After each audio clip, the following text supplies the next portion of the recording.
नमस्कार। Ananya study classes में आप सभी का पुनः एक बार स्वागत है। आज हम लोग पढ़ेंगे हिंदी साहित्य के इतिहास का प्रथम काल, आदिकाल। हिंदी साहित्य के इतिहास को 4 भागों में बांटा गया है: आदिकाल, भक्तिकाल, रीतिकाल और आधुनिक काल। तो यह प्रथम काल है, आदिकाल। तो इसके बारे में हम लोग पढ़ेंगे। आदिकाल में किस तरीके के साहित्य लिखे गए हैं, आदिकाल का समय क्या निर्धारित किया गया है और आदिकाल को किन किन नामों से जाना जाता है। तो इन सब के बारे में इस वीडियो में हम लोग विस्तार से देखेंगे। तो वीडियो बहुत ही महत्वपूर्ण होने वाली है, शुरू से अंत तक वीडियो में बने रहिए। वीडियो को लाइक कर दीजिए और चैनल को सब्सक्राइब कर लीजिए। तो चलिए शुरू करते हैं आज की क्लास। आदिकाल का समय क्या है?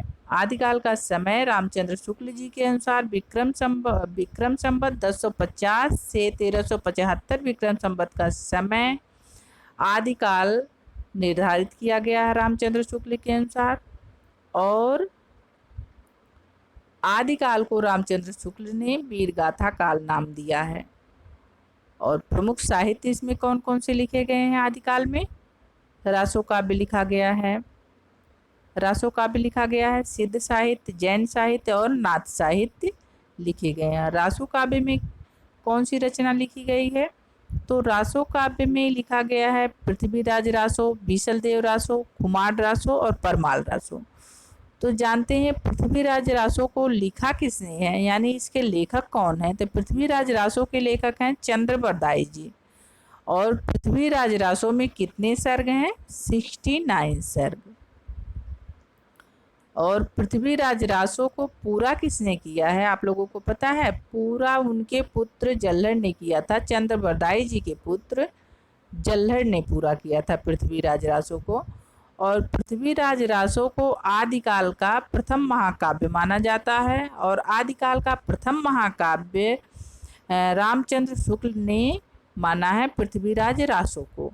और महाकवि किसको माने हैं? चंद्रबरदाई जी को माने हैं। बीसल देव रासो के लेखक कौन है?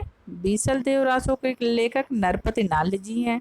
और बीसल देव रासो श्रृंगार रस में लिखा गया है और गेय शैली में लिखा गया है। खुमार रासो, खुमार रासो के लेखक दलपति विजय जी हैं। परमाल रासो, परमाल रासो के लेखक कौन है? जगनिक हैं। परमाल रासो का एक अन्य नाम और भी है, नीचे कमेंट्स करके हमें बताइए कि परमाल रासो को अन्य किस नाम से जाना जाता है। आगे देखते हैं सिद्ध साहित्य। सिद्ध साहित्य, सिद्ध साहित्य में क्या लिखा गया है? दोहा कोश, चर्यापद, योगचर्या। तो दोहा कोश के लेखक कौन है? सराहपा है। सराहपा को आदिकालीन प्रथम कवि माना जाता है। और राहु संकीर्त्यायन ने सराहपा को आदिकालीन प्रथम कवि मानते हैं। चर्यापद के लेखक कौन है? शबरपा हैं। योगचर्या के लेखक डोम्बिपा हैं। आगे हैं जैन साहित्य। जैन साहित्य में क्या लिखा गया? श्रावकाचार। जैन साहित्य की प्रथम रचना श्रावकाचार माना जाता है। श्रावकाचार के लेखक देवसेन जी हैं। भारतेश्वर बाहुबली राज, भारतेश्वर बाहुबली राज के लेखक हैं शालिभद्र सूर्य। अब बुद्धिराज, बुद्धिराज के लेखक हैं मुनिशीलभद्र सूर्य। चंदन बाला रास, ये मोस्ट इंपॉर्टेंट रचना है। चंदन बाला रास के लेखक हैं आसगु कवि। स्थूल भद्र रास, इसके लेखक हैं जिन धर्म सूर्य। तो यह मोस्ट इंपॉर्टेंट रचनाएं इसमें शामिल की गई हैं। आगे देखते हैं रेवंत गिरिराज। रेवंत गिरिराज के लेखक कौन है? विजय सेन सूरी। नेमिनाथ राज के लेखक कौन है? सुमति गुड़ी। उपदेश रसायन, उपदेश रसायन के लेखक कौन है? जिन दत्त सूर्य। संदेश रासक, संदेश रासक के लेखक कौन है? अब्दुल रहमान। और यह विरह प्रधान काव्य है संदेश रासक। तो इसमें से यह मोस्ट इंपॉर्टेंट है उपदेश रसायन, संदेश रासक। ये दो रचनाएं बहुत ही पूछी जाती हैं। उपदेश रसायन के लेखक कौन है? संदेश रासक के लेखक कौन है? आगे देखते हैं नाथ साहित्य। नाथ साहित्य में क्या लिखा गया? गोरखनाथ ने लिखा है प्राण संकली, आत्मबोध और महेंद्र गोरखबोध। यह गोरखनाथ की रचनाएं हैं। नाथ साहित्य में गोरखनाथ की रचना आती है प्राण संकली, आत्मबोध और महेंद्र गोरखबोध। और आदिकालीन अन्य रचनाएं कौन कौन सी हैं? जयचंद्र प्रकाश केदार भट्ट लेखक हैं और जयमयंक जस चंद्रिका के लेखक मधुकर कवि हैं। तो यह दो रचनाएं बहुत ही मोस्ट इम्पॉर्टेंट हैं, जयचंद्र प्रकाश और जयमयंक जस चंद्रिका। जयचंद्र प्रकाश के लेखक केदार भट्ट और जयमयंक जस चंद्रिका के लेखक मधुकर कवि हैं, बहुत ही मोस्ट इम्पॉर्टेंट है। और विद्यापति की रचनाएं कौन कौन सी हैं? विद्यापति पदावली मैथिली भाषा में लिखा गया और श्रृंगार रस में लिखा गया है। कीर्तिलता अपभ्रंश भाषा में लिखा गया, कीर्ति पताका अपभ्रंश भाषा में लिखी गई रचना है।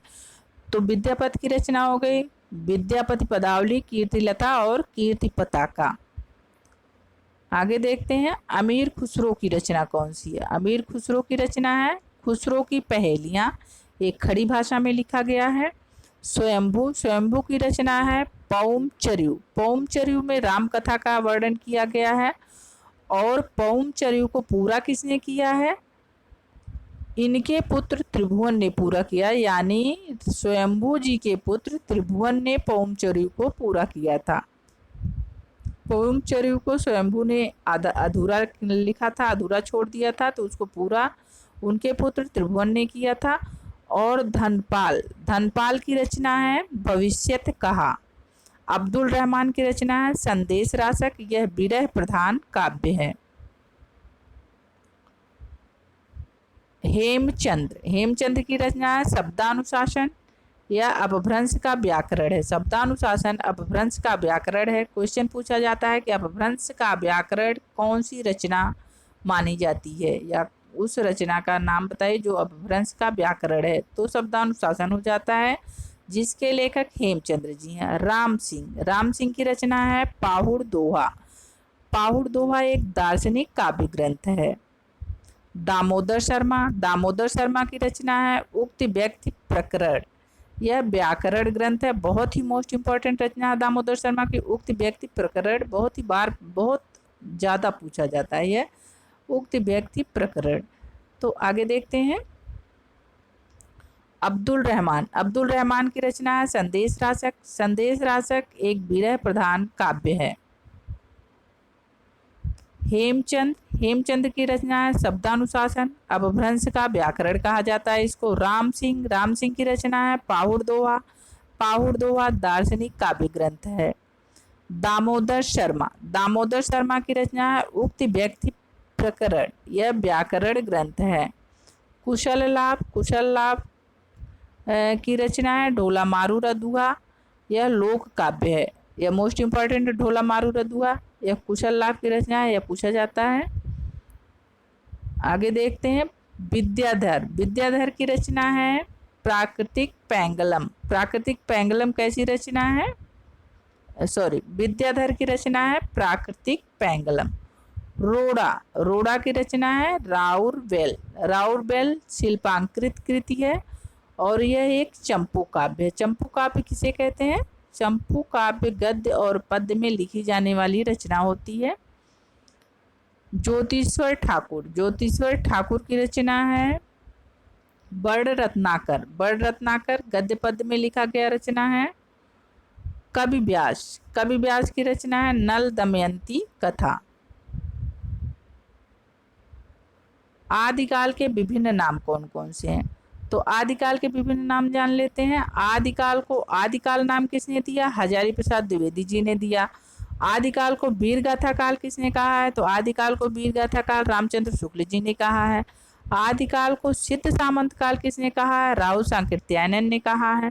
आदिकाल को चारण काल नाम किसने कहा है? राम कुमार वर्मा ने कहा और ग्रियर्सन, ये दो कवियों ने कहा है चारण काल आदिकाल को। आदिकाल को बीज वपन काल किसने कहा है? महावीर प्रसाद द्विवेदी जी ने कहा है। और आदिकाल को आरंभिक काल किसने कहा है? मिस्र बंधुओं ने कहा है। तो ये रही आज की वीडियो, बहुत ही मोस्ट इम्पॉर्टेंट, जो परीक्षा के दृष्टिकोण से बहुत ही महत्वपूर्ण है। आई होप आप लोगों को वीडियो बहुत अच्छी लगी होगी। वीडियो को लाइक करिए और चैनल को सब्सक्राइब करना ना भूलिए। Thank you.